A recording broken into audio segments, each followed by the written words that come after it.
여러분 안녕하세요. 오늘 여러분과 이야기할 이야기는 조직의 구조와 설계. 요즘 우리가 중요한 이야기는 바로 조직의 단원으로 넘어갔다는 겁니다. 여러분이 이 앞에서 배웠지만 개인 1장부터 6장까지 우리가 개인에 대하여 배웠죠. 그 다음에 집단은 두 사람 이상 모임인데 조직보다는 목적이 뚜렷하지가 않는 동창회, 동문회 같은 거다. 그리고 그게 여러 가지 이야기를 했던 게 7장부터 10장까지였습니다. 그럼 마지막 조직. 정말 조직이라는 이야기, 특수한 목적을 갖다 달성하기 위하여 두 사람 이상 모였으며 명백하게 왜 되느냐 그런 목적이 뚜렷합니다. 대표적인 예를 들어라. 그러면 주식회사가 그 대표적인 예다. 주식회사는 바로 조직의 대표적인 일례라고 말할 수 있죠. 그럼 여러분하고 이제 우리가 쭉 보는데 조직이 있어서 조직 구조는 어떻게 되어 있느냐. 일단 먼저 우리가 조직에 대한 구조를 먼저 살펴보자 그런 얘기가 되죠. 그리고 이걸 조직을 갖다가 얘들은 잘 일할 수 있게끔 설계를 짜주자 하는 이야기. 맨 먼저는 조직 구조가 어떤가를 갖다 우리가 쭉 얘기하며 현대적 기법에 의하여 설계를 어떻게 했을 때 잘 조직이 돌아갈 수 있게끔 되겠느냐 하는 걸 설계, 소위 말해서 우리가 일종의 하나의 모델링해서 자꾸 조직을 갖다 해야 되죠. 환경의 변화에 대비되게끔 설계해주는 제도가 어떤가 하는 이야기가 현대적 기법에 매우 중요하다는 얘기를 여러분에게 먼저 말씀드릴 수 있습니다. 그럼 맨 먼저 우리는 조직이라 그럴 때 조직의 굉장히 중요한 이야기는 뭐가 되느냐 하면 조직은 바로 어떻게 구조가 어떤 구조 하는 정의를 갖다 우리가 먼저 한번 드려보자 이겁니다. 조직의 구조다 그럴 때 조직의 구조는 어떠냐 그럼 바로 이런 얘기가 되죠. 바로 일종의 뭐가 되느냐 조직 구성원들의 역할 배분, 역할에 대한 배분이다. 자, 누구는 어떤 일을 하고 누구는 어떤 일을 하라 하고 역할에 대한 배분이 뭐가 되죠? 바로 조직에 뭐가 되느냐 그러면 구조라는 말을 갖다 쓸 수 있다. 그래서 이게 조직의 배분을 시키고 거기에 대한 뭐가 되느냐 관리에 대한 뭐가 되느냐 그러면 바로 우리가 봤을 때 관계가 되는 거. 관리의 관계가 되어서 소위 말해서 누가 탑이고 미들이고 로우냐 이런 걸 갖다 뭐가 되느냐 그러면 조직의 목적을 달성하기 위하여 바로 역할에 대한 배분을 갖다 우리가 조직의 구조라고 말하며 그걸 관리해 나가는 관계, 여기 바로 조직의 구조라고 말할 수 있다 하는 이야기를 가볍게 우리가 얘기를 할 수가 있죠. 그럼 이 조직에 있어서 바로 구조에 있어서 정의는 우리가 이렇게 조직의 구조라고 하는 이야기에 대한 정의는 이렇게 내려주고 조직을 갖다 구성하고 있을 때 우리가 중요한 이야기는 바로 복잡성이다. 그 다음에 공식화다. 직권하다 하는 세 가지 이야기가 뭐가 되느냐 조직의 구조 속에서 우리가 구성하고 있는 요소가 뭐냐 했을 때 이야기를 우리가 한번 살펴보자 이겁니다. 보통 우리가 복잡하다 그런 얘기, 복잡성을 얘기하는 이야기, 복잡이라는 말은 뭐냐 일종의 뭐가 됩니까? 조직은 아무래도 구조가 여러 가지가 있다 보면 복잡하죠.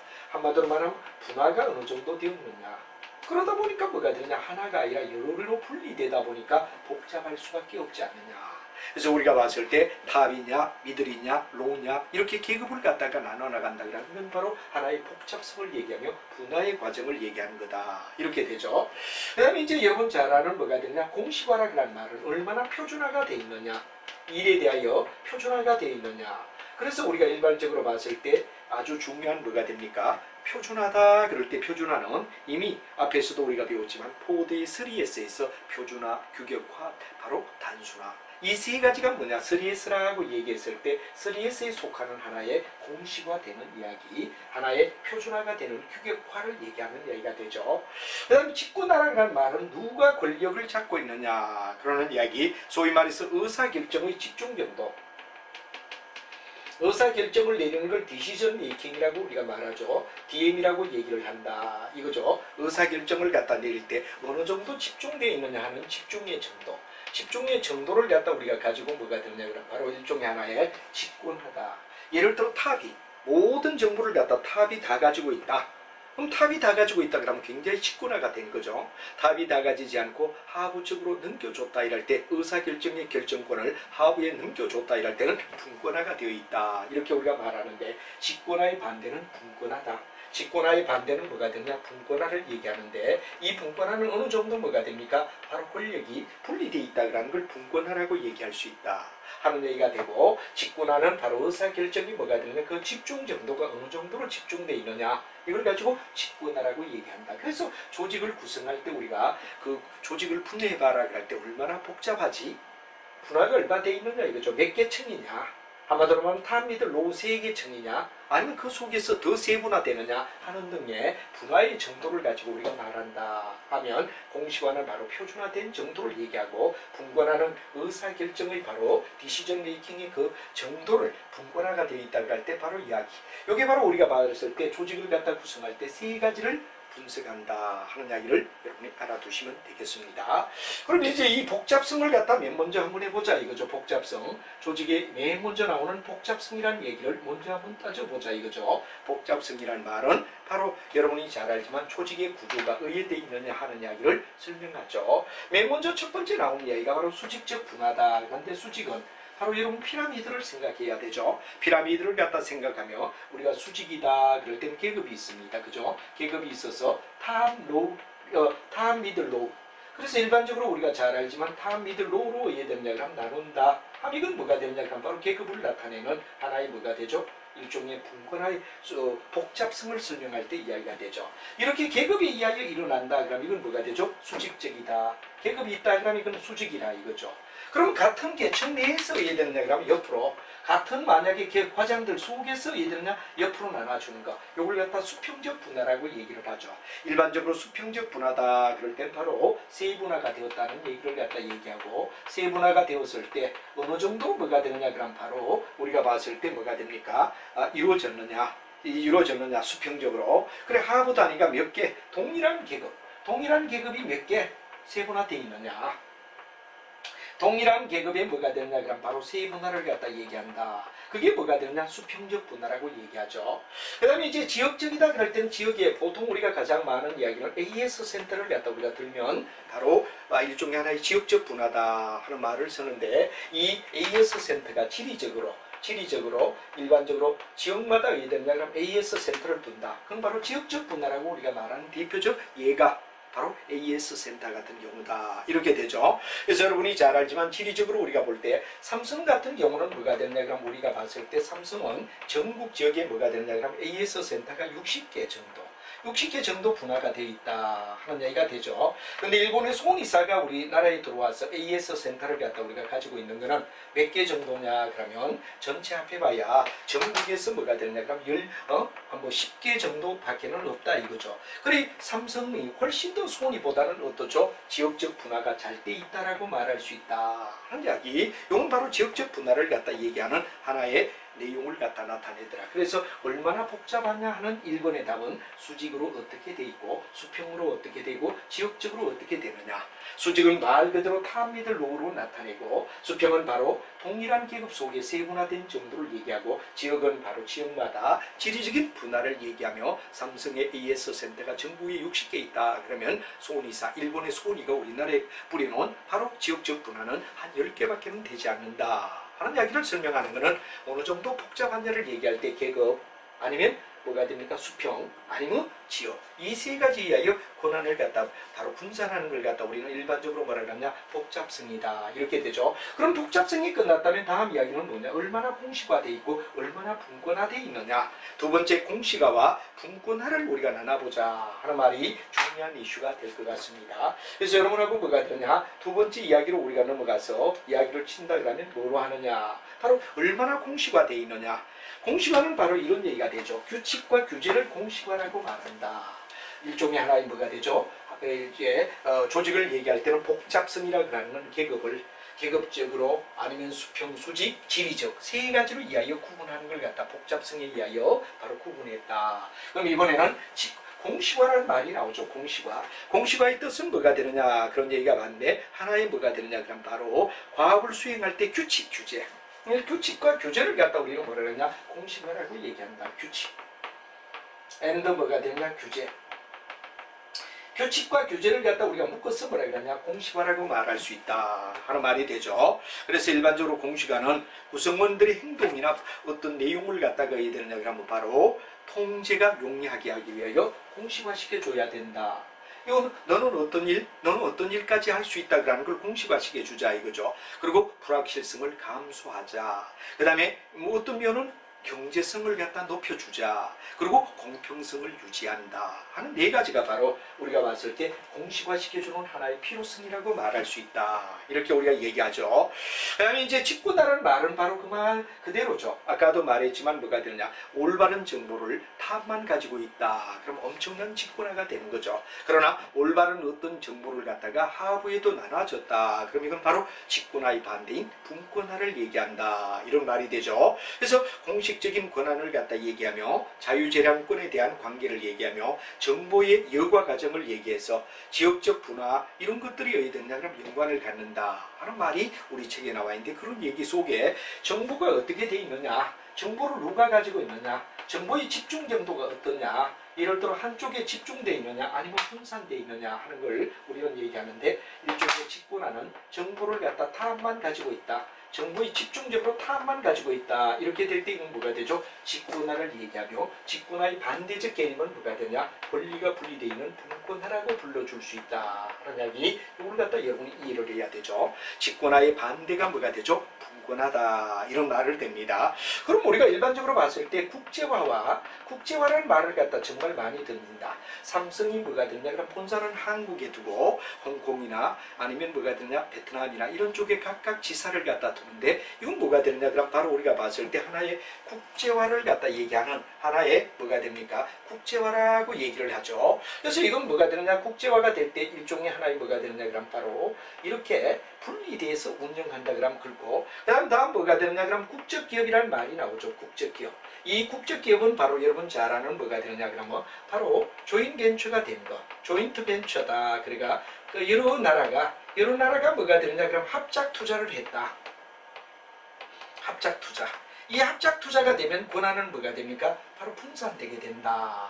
이 국제화가 되면 뭐가 되느냐? 그럼 굉장한 집권화를 갖다 얘기하는 거죠. 집권화를 얘기한다. 바로 서울에 뭐가 되느냐? 그럼 삼성이 모든 내용을 국제화시키는 것은 바로 집권화한다는 개념이 된다면 국적기업은 합작 투자를 얘기하면 이건 바로 우리가 봤을 때 뭐가 되느냐? 분권화를 얘기하는 이야기가 된다 하는 것도 여러분에게 얘기를 할 수 있죠. 예를 들어 한국과 미국이 같이 공동 합작을 했다. 그럼 이건 뭐가 되느냐? 그럼 국적기업이라고 우리가 말할 수 있죠. 그러나 예를 들어서 삼성이 뭐가 되느냐? 그럼 바로 본사는 서울에 두고 지사를 여러 지역에 분산시켰다 할 때는 바로 국제화를 얘기하는데 이건 집권화를 얘기하는 이야기다. 그래서 우리가 만약에 지역적으로 얘기하면 집권화의 반대, 정보를 탑만 가지고 있다, 한 사람만 가지고 있다 그러면 바로 집권화가 되고 그와 반대가 될 때 분권화가 되는데 국제화 또는 국적기업이라고 말할 때 국제화는 집권화를 얘기하는 얘기가 되고 국적기업은 바로 분권화를 얘기하는 하나의 대표적인 이야기다 하는 이야기를 여러분이 알아두면 될 것 같습니다. 그럼 여러분 조직의 구조이론으로 넘어와서 다음에 오면 고전적 개념 소개는 뭐가 되느냐? 고전은 말 그대로 이해된다. 그러면 현대의 어떤 내용과는 달리 고전은 일종의 하나의 오래전부터 경영학을 갖다 우리가 배울 때 초기 단계 이야기를 우리는 뭐라고 합니까? 고전 조직론이다. 이렇게 얘기를 하죠. 고전에 있어서 조직 이론은 어떤가 하는 이야기를 한번 살펴보자 이거죠. 자, 일반적으로 우리가 전문하다 이럴 때 전문하는 한 사람이 하나의 일에 전문적으로 하게 하라. 여러 일을 하는 게 아니라 한 사람에게 하나. 1인 1과업. 여러분 중요한 일과업을 갖다 얘기한다. 한 사람이 하나의 일만 하게끔 만들어라. 이게 뭐가 되느냐? 그럼 한 사람이 하나의 조합만 신경을 쓴다. 바로 전문화의 원칙을 얘기한다 하는 말이 되겠죠. 그 다음에 이제 다음 권한과 책임의 원칙이라는 말이 나옵니다. 권한과 책임의 원칙은 뭐가 되죠? 예를 들어 우리가 봤을 때 뭐가 되느냐? 그런데 하나의 어떤 업무를 중심점으로 해서 바로 뭐가 되느냐? 그럼 바로 일종의 하나의 뭐를 갖다 나타내느냐? 삼각의 트리오를 나타낸다면 바로 권한이란 말이 나오죠. 그럼 이 권한이 100이다. 그럼 거기에 대하여 뭐가 되느냐? 책임을 갖다 우리는 100을 갖다 져야 된다는 얘기가 되죠. 책임도 100이다. 그러면 권한과 책임은 같아야 된다 하는 게 권한과 책임의 원칙을 얘기하고 이걸 응용한 게 뭐가 되느냐? 권한, 책임, 의무라는 얘기가 납니다. 이 의무가 역시 100이다. 그러면 이게 뭐가 되느냐? 3면. 권한이 100, 의무가 100, 책임이 100. 이게 바로 권한, 책임의 원칙으로부터 파생된 직무 3면의 등가 원칙이라고 얘기를 하죠. 직무는 3면으로 볼 때 똑같은 가치를 가졌다. 그러니까 직무 3면의 등가 원칙이라는 말을 갖다 쓰는데 이게 바로 권한과 책임의 원칙으로부터 파생된 원칙이다 하는 말을 알아두면 되죠. 그 다음에 이제 권한의 위형이라는 말은 바로 위양은 뭐가 되죠? 바로 권한을 갖다가 하부에 의해되느냐 넘겨준다. 바로 권한을 갖다가 의해되느냐 그럼 동반위임한다 이거죠. 그래서 권한을 갖다 권한을 하부에 뭐가 되느냐 그럼 이양한다. 이양한다는 말은 넘겨준다는 얘기를 갖다 얘기하는 거죠. 이게 바로 위양의 원칙이다. 그리고 계층을 갖다 우리가 얘기할 때 계층이란 말은 탑, 미들, 로우. 통상 우리가 탑, 미들, 로우다. 이렇게 세 개를 나누는 걸 계층제라고 얘기를 합니다. 맨 먼저 부, 과, 계.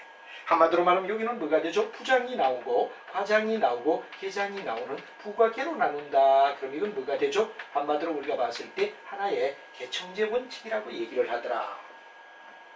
그 다음에 계층은 짧으면 짧을수록 좋다 하는 걸 갖다 계층 단추가의 원칙이라고 얘기하죠. 계급이 많은 사회는 좋은 사회가 아니다. 계급이 짧아야 된다 하는 걸 갖다 우리는 계층의 단추가라고 얘기하죠.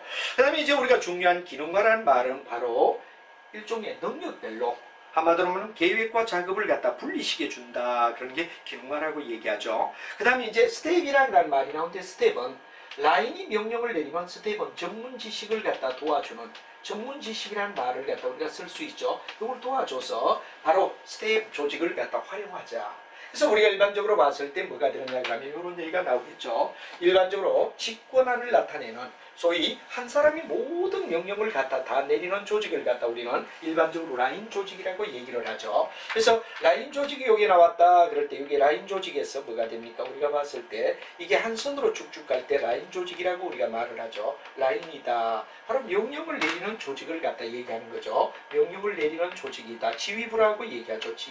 지휘를 한다 이겁니다. 그럼 이 지휘를 할 때 옆에서 뭐가 되냐? 스텝이 있어서 전문 지식에 대한 조언을 갖다 준다. 스텝이란 말이 나오고 요 스텝은 바로 전문 지식. 전문 지식을 갖다 해야 되느냐? 그럼 바로 옆에서 스텝을 갖다 준다.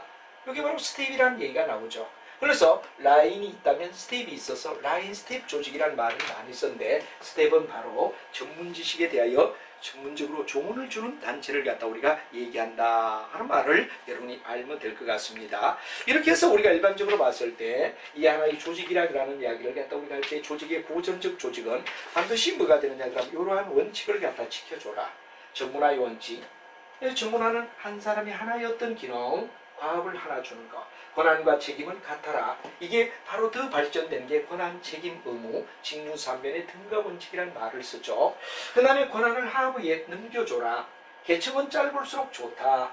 계층이란 말은 탑, 미들, 로우를 얘기한다. 기능은 일별로 또는 아니면 뭐냐 전문 지식별로 분화되어 있는 걸 바로 계획과 작업의 분리를 나타내는 걸 기능화라고 말할 수 있다 하는 말을 우리가 고전적 조직의 이론이라고 말할 수 있다 이런 얘기가 되죠. 그럼 이제 고전에서 차츰 여러 이론이 의해되죠. 조직에 대한 이론이 자꾸 발전하더라 이거죠. 그래서 이제 두 번째로 넘어가면 두 번째로 바로 현대적 어떤 여러 조직 이론을 나타내며 좀 더 현대 쪽으로 가까워지는 조직을 갖다 쭉 설명하는 이야기로서 어떤 내용이 있느냐 하면 여러분들 이미 알고 있겠지만 프로크루시와 에도크러스란 말을 갖다 우리가 씁니다. 보통 우리가 프로크루스다 그럴 때 프로크루스는 관료제, 철저히 관료제. 한 사람이 하나의 일만 전문적으로 담당하는 것. 동사무소에 가면 여러분들 민방위를 담당하는 사람이 있다. 민방위 이외에는 다른 일은 안 봐. 이게 뭐가 되죠? 바로 관료제. 철저한 관료제. 그래서 이 사람들은 뭐가 되느냐 그러면 관료제는 여러분 잘 알지만 뭐가 되느냐 그러면 일이 분리되어 있고 전문화되어 있고 공정한 정의가 있고 규칙이 있고 공평한 대우가 있고 경력을 인정한다. 공무원체제란 말이야. 근데 여기서 공무원체제를 갖다 이탈해서 얼마든지 유동성을 가질 수 있다. 그럼 이건 뭐가 되느냐 그럼 바로 여러분 탈관료제라고 말하죠. 여기에 관료제라면 탈관료제다. 탈관료제라는 말을 갖다 우리 쓰더라 하는 얘기가 중요한 얘기가 되죠. 이탈한다. 그래서 이제 기능 중심으로 하고 분권 조직이고 높은 전문성을 가지고 유동적으로 바로 우리가 즉각 대응해주는 이런 형태를 갖다 우리가 임시조직이다 이런 말을 많이 쓰죠. 이러한 조직. 요 바로 우리가 조직은 뭐가 되느냐 관료제는 일종의 하나의 내용에 의해서 뭐가 되느냐 그러면 철저히 관료가 돼 있다. 이건 뭐가 되느냐 그럼 상황에 따라 변동할 수 있는 임시조직이라면 이는 굳은 바로 전통적인 어떤 관료제 틀에 접힌 틀이라는 규격을 가지는 형태를 갖다 우리가 말한다 하는 이야기를 얘기하고, 공무원 조직 체조가 바로 웨버가 말한 관료제와 같고 그 틈을 벗어나는 걸 갖다 우리는 에도크러시라고 불러준다 이렇게 우리가 말하죠. 그래서 우리가 두 가지 바로 관료제와 탈관료제라는 이야기, 브로클리시가 관료제라면 바로 에듀크로스는 뭐가 되죠? 바로 이 관료제의 탈퇴를 한 탈관료제 임시적 조직을 얘기한다 하는 말을 여러분이 머릿속에 알아두면 충분히 브로크러시, 에듀크로시, 브로크러시는 바로 관료제, 에듀크로스는 탈관료제, 이걸 갖다 뭐가 되느냐 그러면 바로, 자, 그래서 여러분이 나중 가면 이런 것들이 굉장히 머릿속에 어려울 때 뷰와 그 다음에 이제 관료제의 관, 그 다음에 에듀크로시에와 탈관료제, 그래서 뷰관, 부관 뭐가 되느냐 그러면 부관, 여러분들이 외우기 쉽게 에탈이다 하는 쪽으로 생각을 해주면 정말 나중 시험 볼 때 브로크러시 관료제, 그 다음에 A는 뭐가 되느냐 그러면 여러분들 유치하지만 에도크러시는 탈관료제다 그러는 이야기로 부관 에탈이란 말로 외워주자. 부관 에탈이란 말로 외워주면 절대 여러분이 혼란에 빠지지 않는다 하는 이야기를 설명할 수가 있겠습니다. 자, 그러면 이제 두 번째는 상황이론이라는 이야기, 세 번째가 되네요. 상황이론, 경영학이 매우 중요합니다. 바로 상황이론 이꼴 경영학이다 이렇게 볼 정도로 영원한 고정된 개념은 없고 상황의 변화에 따라야 된다 하는 말이 되죠. 그래서 이 상황 변화에 굉장히 중요한 이야기가 바로 그림으로 나와 있는데, 여러분이 잘 알지만 고전적 이론에서 일종의 하나의 원베스트 폴리시, 최상의 정책은 오직 하나다, 최상의 정책은 오직 하나다 하는 게 바로 원베스트 폴리시라는 말을 쓰죠. 원래 우리 모든 이론은 어떻게 됩니까? 고전 이론에서는 가장 최상이, 가장 좋은 방법은 오직 하나 이렇게 얘기했단 말이야. 그런데 여기다 이제는 어떠냐 그러면 상황적 요소마다 케이스마다 이 상황의 정의는 원베스트 폴리시가 아니라 시츄에이션이 A냐 B냐 C냐에 따라 상황별로 맞게끔 우리가 어떻게 되느냐 그러면 바로 골라야 된다. 그래서 우리가 일반적으로 봤을 때 뭐가 되느냐 그러면 일종의 정확한 이야기를 얘기한다 그러면 바로 정책은 원래 원베스트 폴리시가 고전적인데 상황별 A 케이스의 경우는 A 케이스에 맞게끔 B 케이스, C 케이스마다 각각 어떻게 적용이 되느냐에 따라 최상의 정책은 달라진다 하는 이야기를 상황이론이라고 불러주죠. 일명 상황이론은 자주 제가 이야기를 합니다만 물미역 전략이다. 바로 바다에 어떻게 됩니까? 해면을 갖다 서 자라고 있는 물미역은 파도가 치면 파도가 치는 대로 왔다 갔다 하며 상황에 맞게끔 위치를 취합니다. 그러다 파도가 그치게 되면 수심을 향하여 뿌리를 땅속 깊숙이 내리며 상황에 맞게끔 대처한다. 그래서 상황이론을 물미역 전략이라고 불러준다 하는 이야기도 여러분이 머릿속에 알아두는 게 좋겠다 하는 이야기가 되죠. 그래서 이제 여러분들이 이제 우리가 만약에 이 조직에 관한 이론을 갖다가 얘기하는 항구는 모두 몇 가지냐? 첫째는 고전적 이론이다.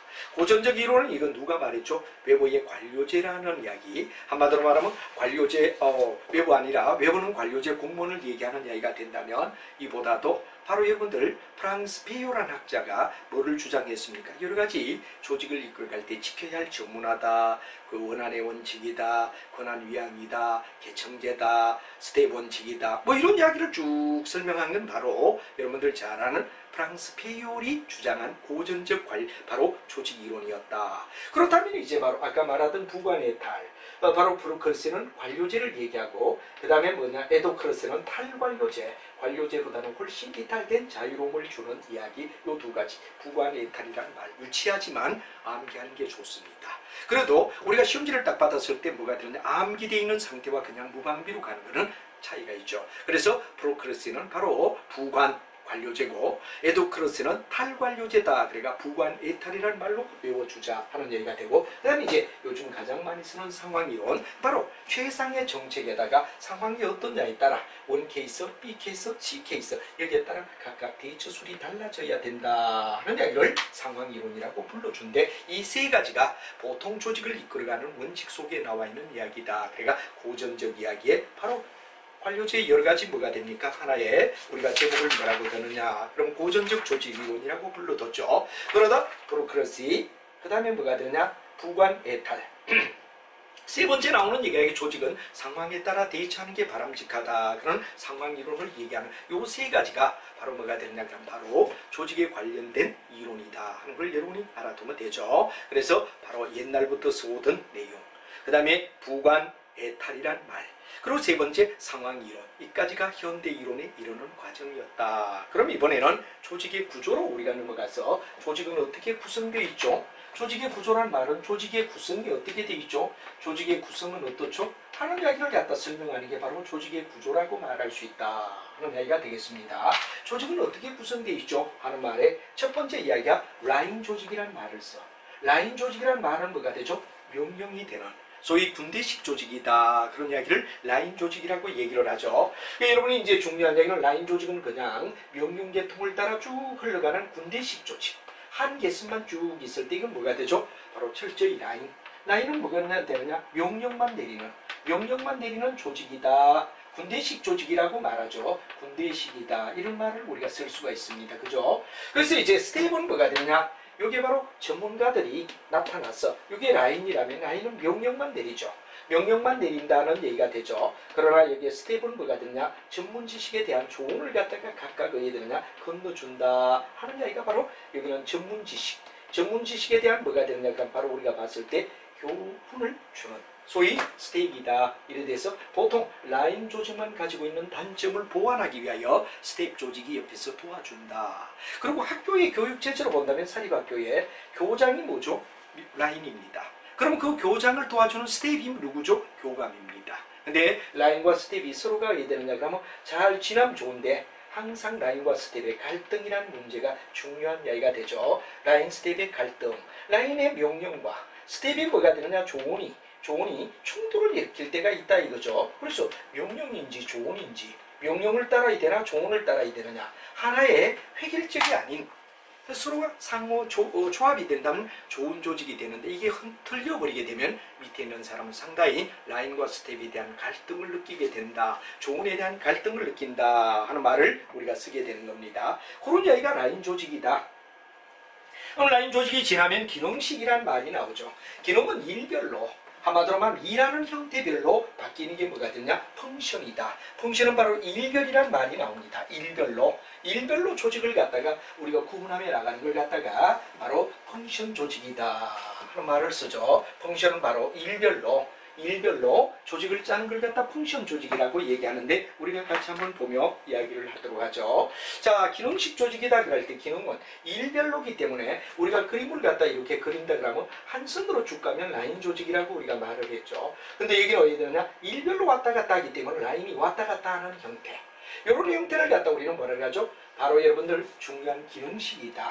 기능은 바로 일별, 좌별로라는 말을 갖다 우리가 써주면 충분히 이해가 되죠. 일별로 조직을 짠다 하는 이야기가 기능식 조직이 되고, 그 다음에 이제 우리가 잘 알지만 뭐가 되느냐 그러면 직장제도, 일별로 돼 있는 테일러의 지능별 직장제도에서는 뭐가 되죠? 테일러 조직의 좋은 바로 이런 형태가 되고, 일별로 전문화가 돼 있다 하는 이야기를 갖다 얘기한다는 이야기가 중요한 이야기가 되겠죠. 그 다음에 이제 우리가 중요한 건 여러 명의 하급자는 바로 여기 있는 A는 뭐가 되느냐, 위에 있는 뭐가 되느냐, B와 C에 대한 명령을 항상 받아야 된다 이거죠.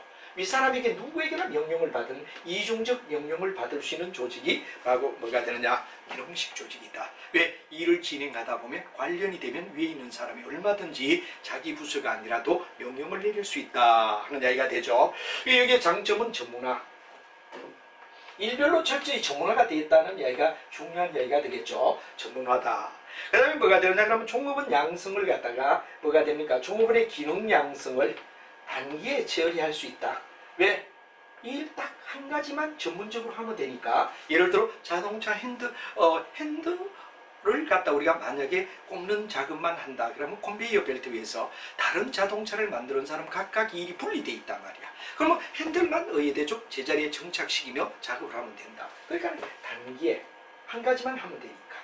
근데 이 단점은 뭐가 되느냐? 기능식 조직이 가지는 단점은 바로 명령 일원화 원칙에 위배될 수 있다. 한 사람의 부하는 일부하는 일상사 명령을 받아야 되는데 여러 상사로부터 명령을 받아야 되기 때문에 명령 일원화에 위배된다. 이런 게 명령 일원화를 갖다 위배할 수 있다는 이야기, 이게 뭐가 되냐? 단점으로 적용이 될 수 있다 하는 이야기가 되겠습니다. 자, 그래서 일별로, 작업별로 우리가 조직하는 걸 갖다 기능이라고 하면 이거는 사업부제라는 말을 쓰죠. 이 사업부는 영어로 말하면 SBU라고 얘기를 하는데 경영학에서는 매우 중요한, 한마디로 말하면 뭐가 되느냐? 옛날에 우리가 주식을 투자할 때 재무관리 쪽에서 뭐라 그랬죠? 여러 종목에 투자를 하라. 그래서 우리가 시장에 뭐가 됩니까? 바로 위험. 그 다음에 뭐가 되느냐 그러면 바로 투자의 위험. 경영위험이라고 하죠. 경영위험은 N을 무한대로 보낼 때, 주식의 종목을 무한대로 보내는 건 거의 0에 가깝게 수렴한다. 그러나 시장 위험인 베타는 어쩔 수 없다. 종목을 여러 개 분산한다 해가 없어지는 게 아니다. 그럴 때 N이 무한대 가는 걸 우리는 일반적으로 주식에 대하여 바로 여러분들 잘 아는 포트폴리오라고 배웠죠. 포트폴리오다. 이 포트폴리오가 바로 뭐가 되느냐 그럼 바로 여러분들 여러 종목으로 바로 뭐가 됩니까? 포트다. 그럼 짐꾸러미. 폴리오 그럼 샀다. 짐꾸러미를 꾸러미별로 여러 개로 나누어 산다. 그라는 게 재무관리의 분산 투자를 얘기하고, 그다음 경영의 SBU는 바로 사업부별로 따로따로 일을 갖다가 맡기자. 예를 들어 우리가 똑같은 뭐가 되느냐 핸드폰이라도 A 핸드폰대로 왜 되느냐 운영하는 조직 체제를 따로 가지고 있고, B 핸드폰, C 핸드폰별로 똑같은 삼성의 핸드폰이라고 해도 A냐 B냐 C냐에 따라 운영 체제를 달려면 사업부제적이다 하는 말을 우리가 쓴다 이거죠. 사업부제가 된다. 이런 얘기가 되죠. 그럼 이런 사업부제가 될 때 우리가 중요한 이야기는 뭐가 되느냐 그런 얘기가 되는데, 바로 이를 갖다가 이해되죠. 바로 시장에 맞게끔 소비자가 원하는 대로 딱딱 맞춰준다는 얘기가 되지. 그 다음에 이제 우리가 중요한 거는 이런 사업부제가 될 때, 사업부제가 되려면 어떤 거, 일이 분리되어야 된다, 권한이 넘겨져야 된다, 이익의 책임에 대한 단위별로 구분되어야 된다, 전체적인 종합적 시각을 가져야 된다, 업적에 따라 잘한 사람은 잘한 대로, 못한 사람 못한 대로 평가에 대한 대가를 줘야 된다. 그리고 보상을 갖다가 바로 능력별로 보상해줘야 된다. 이게 뭐가 되느냐? 사업부제가 되기 위한 하나의 성공 요인이다 이거죠. 일별로, 작업별로 바로 분권화가 돼 있다. 권한이 위임돼 있다. 이익 책임 단위로 구분한다. 전체적 입장에서 본다. 업적에 따라 평가를 한다. 보상을 준다. 이런 이야기가 사업부제가 성공하기 위한 조건이다. 그래서 핸드폰 예를 들면 삼성 핸드폰은 똑같은 핸드폰이라도 A냐 B냐 C냐에 따라 업종별로 달리 운영하고, 여기서 굉장히 중요한 이야기는 바로 사업부제 조직은 바로 여러분들 예산과 결산에 있어서 예산과 결산에 뭐가 되느냐면 독자성, 예산과 이런 걸 독자성을 갖다 뭐라 그러냐, 사업부제 조직에 굉장히 중요한 이야기가 뭐가 되죠? 그렇죠. 독립재산제라는 말을 꼭 기억해야 된다. 독립재산제를 꼭 기억해야 된다 하는 이야기가 굉장히 중요한 이야기라고 설명할 수 있다 하는 게 사업부제 조직에 대한 하나의 패턴을 여러분에게 설명했다 하는 말이 되겠습니다. 자, 그 다음에 이제는 매트릭스 조직이라는 이야기, 이제 요걸 지우고 뒤쪽 넘어가면 매트릭스 조직 네 번째 나오죠. 매트릭스 조직은 어떠냐 그러면 일을 할 때 우리가 생산관리에서 동시관리라는 말을 갖다 우리가 배웠습니다. 동시관리, 한꺼번에 모든 걸 동시에 처리하자. 예를 들어 뭐 생산부다, R&D부다, 마케팅부다, 부서마다 문제가 터질 때마다 모여가 의해야 되느냐 그러면 고쳐라 이러면 수없는 시간이 많이 걸린다 이거죠. 그래서 생산을 할 때 매트릭스 조직은 뭐가 되느냐 그럼 바로 사업부별로, 예를 들어 여기 어떠냐 그러면 이 기능부, 여기 기능부가 있단 말이야. 여기 기능부가 있다 그러면 여기 기능부별로 A, B, C가 있다면 이 조직에서 대표가 하나 올라오고 이 조직의 대표가 올라오고 이 조직의 대표가 모여서 하나의 임시조직, 영어로 말하면 프로젝트라고 얘기를 하죠. 프로젝트를 형성하라. 이 프로젝트는 영원히 존재하는 게 아니라 일이 완성되고 또는 생산 상품이 결정되면 다시 자기 쪽으로 돌아간다. 이 임시조직에 파견이 된다 이거죠. 파견되는 조직. 이렇게 기능식 조직에서 일이 있을 때마다, 프로젝트가 있을 때마다 파견되는 제도를 우리는 뭐라고 하죠? 바로 중요한 이야기 다음에 나오는 뭐가 됩니까? 바로 사업부제 조직 속에 다음에 매트릭스 조직이다 하는 말이 나옵니다. 이게 바로 매트릭스 조직을 얘기하는 거죠. 이 매트릭스는 뭐가 되느냐 그러면 바로 여러분들 중요한 동시관리. 동시에 뭐가 되느냐 그러면 일괄 처리한다. 그래서 순차 공학의 반대. 동시공학이란 말을 많이 쓰겠네요. 동시공학에서 많이 쓰여지는 이야기다. 동시공학이란 말을 많이 쓰더라 하는 이야기를 갖다가 써서 순차공학, 하나하나 일이 있을 때마다 고쳐가는 순차공학과 달리 요즘은 동시에, 그래서 여기에 전체 회사에 뭐가 되느냐 그럼 전체와 부분의 대표들이 모여서 하나의 어떤 의사결정을 갖다 내린다 이거죠. 이게 바로 동시공학을 갖다 나타내는 대표적인 이야기로서 옛날의 순차공학과는 반대적 개념을 가졌다. 이런 조직을 매트릭스 조직이라고 한다 하는 얘기가 되죠. 그래서 매트릭스 조직은 인적 자원을 효율적으로 사용한다는 이야기가 장점이 되겠습니다. 네, 자기 부문의 이익을 갖다가 얘들은 그럼 와서 여기서 격렬하게 자기 뜻을 발표한단 말이야. 그래 여기에 모여있는 임시조직이나 여기 조직을 다 대표한다. 그러니까 효율적이다 이거죠.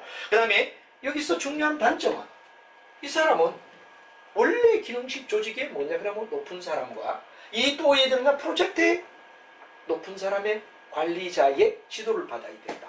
그 단점은 바로 한 사람이 원래 자기 기능부에 의해되죠. 자기를 관리하는 사람과 그 다음 뭐가 되느냐 그러면 바로 우리가 봤을 때 파견된 프로젝트에 의해되느냐 그러면 상부의 지시도 이중으로 들어야 된다 그러는 게 단점이다 이거죠. 그래서 이제 뭐가 되느냐 기능부의 말을 안 들을 수 없고 프로젝트의 말을 듣지 않을 수 없다 보니까 바로 이게 단점이다. 마치 국가 상비군으로 뽑힌 사람은 자기 본래 소속 단원에 뭐가 됩니까? 바로 그 팀장에게도 말을 잘 들어야 되고 그다음 프로젝트로 국가의 상비로 온 국가 대표팀 바로 팀장에게도 잘 보여야 된다 말이에요. 이중적으로 고민을 해야 된다는 게 바로 매트릭스의 단점이라고 말할 수 있다 하는 얘기가 되죠. 그 다음에 이제 여러분이 중요한 이야기는 팀 조직이라는 말이 나옵니다. 팀별로 조직을 짜라. 팀 조직이라고 하죠. 바로 동태적. 이건 굉장히 중요한 건 움직임이 바로 즉각 일어나는 동태적. 동태적은 정태적의 반대를 갖다 나타내며 정지되는 게 아니라 바로 왜되니까 변화한다는 게 팀 조직의 특징이다. 이런 말이 되죠. 그래서 동태적 환경, 그 다음에 구성원의 자율적 개념, 구성원들의 자율권, 이 동태적과 자율권이라는 얘기 여기 있고 그 다음 뭐가 되느냐 그러면 유연한 조직, 그 다음 뭐가 되느냐 수평적 관계. 그 팀을 구성한다는 이야기는 대등의 관계. 대등관계는 바로 공건 뭐가 되느냐 수평의 관계를 얘기한다 하는 얘기가 되는 이 팀별로 조직을 갖다 이끌어간다 하는 얘기가 되죠. 팀 조직의 장점은 바로 뭐가 됩니까? 우리가 신속한 의사결정 내리고 매트릭스 조직의 이중적 체제를 탈피할 수 있다. 다음에 위기 질서를 건너뛸 수 있다. 바로 성과에 대한 정확한 피드백이 이루어질 수 있다는 게 장점으로 나온다면 단점은 유능한 구성원이 있어야 되지 유능한 구성원이 없다면 아무리 팀을 따놔도 무용지물이다. 그죠? 그래서 바로 유능한 구성원이 돼야 되고 그 다음에 능력을 신장하고 비용 투자가 일어나야 되며 조직의 단결을 잘못하다 보면 저해할 수 있다. 팀으로 구성되어 있다가 필요 없으면 해체되니까. 이런 걸 갖다 우리는 일반적으로 팀 조직의 유형이라고 얘기하는데 팀 조직의 유형에는 크게 봤을 때 두 가지 업무형이냐 프로젝트냐 이 두 가지 이하여 구분될 수 있다 하는 이야기가 중요한 이야기가 되죠. 그래서 여러분들이 잘 알지만 업무를 진행하는 형태냐 아니면 특수한 일만 끝나면 해체되는 프로젝트냐. 그래서 업무는 지속적으로 계속해서 일을 갖다 해나가는 사업부제 형태의 뭐가 되느냐 그럼 바로 우리가 봤을 때 뭐가 되느냐 그럼 바로 형태를 얘기한다. 이 팀 유형은 업무 단위형. 업무는 바로 업무를 갖다 하는 지속적 계속해서 그대로 종속되는 형을 갖다가 우리가 말하면 프로젝트는 뭐가 되죠? 임시적이다. 이따가 나중에 뭐가 되죠? 그 일의 목표가 달성되면 해치되는 거. 이게 바로 프로젝트형이다. 예를 들어 대통령 선거가 있을 때 누구누구 대통령 만들기 프로젝트.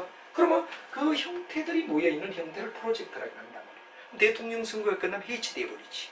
그러나 업무를 계속 이끌어가는 곳은 영원히 지속적으로 일을 갖다 해나간다는 이야기가 팀 요인의 바로 장점이다. 그 다음에 이제 우리가 중요한 건 이원회 조직이라는 말이 나옵니다. 이원회는 이렇게 많은 동물한 테이블을 위해서 이원들이 어디 되느냐 같이 공동 의사결정을 나누는 건 이원회 조직이라고 불러준다 하는 말이 되죠. 그래서 프로젝트가 단기라면 이원회는 장기적이다. 프로젝트가 뭐가 되느냐 전문 기술을 요한다면 여기는 이원회는 역할을 담당한다. 프로젝트가 유동적이라면 이원회는 안정적이다. 업무에 대한 구성 태도가 프로젝트는 적극적이라면 위원회는 수동적이다 하는 그 대비를 우리 책에 설명을 해놨습니다. 그래서 프로젝트와 만약 위원회를 비교하라 할 때 비교하는 거 여러분이 알아야 된다는 게 아주 중요한 이야기다 하는 거 체크해 주면 되고요. 네트워크는 바로 핵심 역량. 한마디로 말하면 중요한 일이 있을 때 아웃소싱보다는 별로 중요하지 않은 건 아웃소싱. 너무 중요한 건 뭐가 되느냐 그러면 바로 핵심 역량. 이렇게 두 가지를 갖다 보완해가 이끌어가는 걸 갖다 네트워크 조직이다. 환경의 변화에 유연하게 유연성 있게 대처를 한다 하는 이야기가 중요한 이야기가 되죠. 그다음 멘토립 조직이다. 이렇게 멘토립은 어떤 거냐? 바로 여러분 잘 알지만 일종의 하나의 뭐가 되냐? 구성원, 관리자는 정해져 있어. 근데 수시로 그 필요한 유동적인 어떠냐 그러면 구성원은 유동적으로 바뀌는 거. 그래서 여기 멘토립이라 그러더라. 그다음에 자유형은 바로 여러분 이익과 뭐가 됩니까? 이익 중심. 이익 중심으로 사람을 묻혀서 고도의 신축성을 가진다. 그 다음에 가상조직은 인터넷. 여러분 잘 아는 가상조직은 인터넷. 컴퓨터를 가지고 우리가 말하죠. 컴퓨터의 조직을 갖다 우리가 취할 때를 갖다 우리는 일반적으로 뭐라 그러죠? 가상조직이라고 불러준다 하는 이야기가 중요한 이야기가 된다. 그런 이야기가 되죠. 그러면 이제 여러분이 이런 조직의 10가지 형태를 기본적인 핵심 요약을 딱딱딱딱 정리해서 외워주시고 그 다음에 이제 여러분과 함께 다음 시간에는 이런 조직들을 어떻게 잘 설계를 해서 모델을 잘 만들어서 신축성 있게 일을 잘하게끔 만들었냐 그러는 걸 직무설계라고 우리가 불러준다. 조금 이따 이제 다음 시간에 우리가 배우는 직무설계는 바로 가장 현대적 기법에서 조직을 어떻게 조직을 짜야 우리가 봤을 때 뭐가 되느냐 그러면 일을 잘할 수 있느냐 하는 이야기를 직무설계라고 우리가 불러주는데 여기도 매우 중요한 이야기가 되기 때문에 직무설계 이야기를 다음 시간에 하는데 현대적 방법은 어떠냐? 직무의 순환, 그 다음에 직무의 확대, 직무의 충실화, 그리고 이제 마지막 중요한 직무 특성 이론. 이 네 가지는 여러분이 어디 들으냐? 거의 암기에 가까울 정도로 그림도 알고 내용도 알아야 된다 하는 이야기를 드리며 다음 시간에 우리가 바로 직무에 대한 설계, 직무에 대한 설계를 여러분하고 같이 다음 시간에 여러분하고 살펴보도록 하자 하는 이야기를 드리며 끝까지 경영을 끝까지 어디야 되느냐? 그럼 정확하게 구비해가는 것. 특히 조직행위는 굉장히 중요하다라고 얘기를 했죠. 그래서 끝까지 여러분이 안심하지 말고 정리를 해나가는 거. 그럼 어떤 사람 너무 많다. 찍어달라. 찍을 수 없습니다. 지금은 여러분들 합격 못합니다. A 뿔 못 받습니다. 그래서 여러분이 반드시 어디야 되느냐 그러면 중요한 이야기는 바로 좋은 점수를 따고 잘하려면 영역마다 꼬박꼬박 한번 정리를 잘 하시면 그게 모여있으면 경량에 들어가는 수 없는 30가지 정도의 바로 자격증에 다 들어간단 말이에요. 거기에서 여러분 어떤 거든 대응할 수 있다는 바로 여러분들 중요한 의미를 가지고 꼼꼼히 따라와 주십사 하는 이야기를 거듭 부탁드립니다. 여러분 매우 수고했습니다.